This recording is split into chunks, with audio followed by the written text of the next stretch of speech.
Hey, et oui, c'est encore une interruption, désolé, je vous ai eu. Bon, en fait, cette fois, c'était juste pour vous dire deux petites choses très vite. C'est que j'ai changé de micro, donc s'il vous plaît, dites-moi si c'est mieux ou si je dois encore faire des réglages son. Je sais que j'ai pas de filtre anti-pop, donc il y a de temps en temps des pics un petit peu violents, donc je m'en excuse. Et sinon, c'est que je n'ai pas eu de proposition pour un autre nom pour la chaîne, parce que je ne suis pas satisfait du nom actuel. Du coup, l'intro n'a toujours pas de nom. Donc si vous avez une idée, n'hésitez pas, les commentaires sont là pour ça. Allez, je vous laisse avec la vidéo cette fois.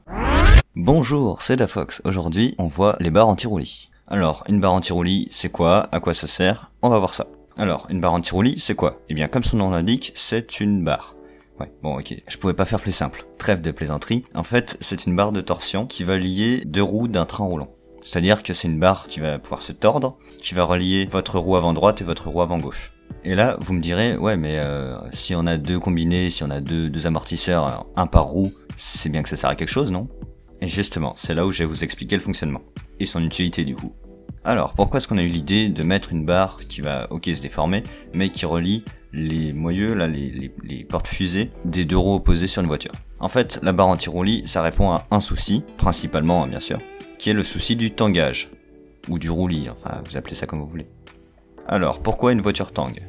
Tout simplement parce que quand vous tournez, quand vous faites un virage, la force centrifuge va vous pousser vers l'extérieur, et du coup, une grande partie de la charge de la voiture va s'appuyer sur les suspensions qui sont du côté extérieur, l'extérieur du virage. Du coup, en quelque sorte, vous allez avoir les suspensions du côté extérieur qui vont se comprimer et les suspensions du côté intérieur qui vont se détendre. Vous comprenez donc bien que si d'un côté ça se comprime et de l'autre ça se détend, et c'est que la voiture, elle tangue, elle prend du roulis, elle tourne comme ça. Alors bon, à basse vitesse, ok, c'est pas très grave, mais dès que vous prenez de la vitesse, etc., déjà, ça donne envie de vomir. En plus, la masse se transfère d'un côté à l'autre de la voiture, donc ça rend son comportement très douteux. Du coup, c'est difficilement contrôlable.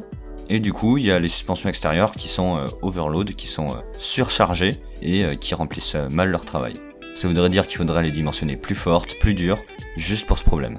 Donc ça veut dire que si elles sont plus dures, ça veut dire que quand vous conduisez normalement ou dans d'autres situations, c'est inconfortable, c'est mal adapté, votre voiture est beaucoup trop rigide. Et si vos suspensions sont en bout de course, si vos vérins sont rentrés à fond, et que la masse s'exporte encore un peu plus vers l'extérieur du virage, eh bien vous avez de fortes chances de vous retourner. Et je crois qu'on est tous d'accord pour se dire que c'est pas incroyable. Donc du coup, l'idée c'est quoi? En fait, on va répartir l'effort qu'on a sur les roues extérieures sur les roues intérieures, pour les rapprocher du sol en gros. En fait non, c'est plutôt pour rapprocher le côté détendu. Donc les roues qui sont toujours en contact avec le sol, c'est pour rapprocher la caisse aux roues.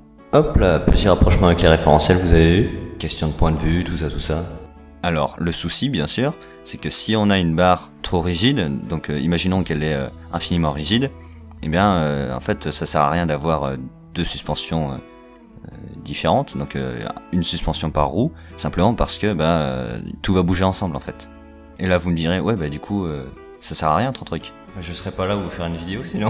Et justement, c'est là.